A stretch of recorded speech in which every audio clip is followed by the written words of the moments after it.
来继续来看海军陆战队今年7月一场的演习，这个嘉艇兵船有2个士官兵不幸来殉职。另外一个受重伤的中士阿马勒道卡杜，伫昏迷2个月了后嘛往生了，再去离个家乡屏东来举行公祭。海军陆战队甲队升为上士，蔡总统嘛亲身到场颁发着保养令。蔡总统嘛甲这位殉职的士官的4个囡仔讲。 真道歉，无甲恁的老爸救回来。复习。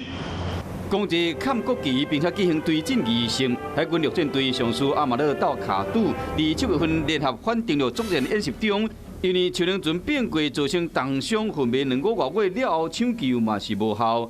总统蔡英文嘛落南到屏东出席这场公祭，现场颁发保养令。 针对阿马勒道卡杜的殉职，蔡总统真悲痛。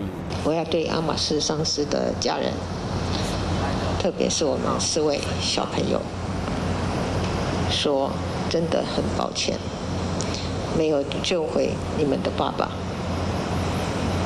不过，我们都以你们的爸爸为荣。 公祭仪式现场，以阿马勒道卡杜穿海流迷彩服的大张相片做背景，伊目睭真有神，伫看远的所在，随时注意头前的状况，用心保护伊的国家。阿马勒道卡杜伫入院期间，4个囡仔也太太拢写卡片替加油，也毋过真遗憾，伊并无精神。海流嘛是族人的公营，是因永远的罗凯族的英雄。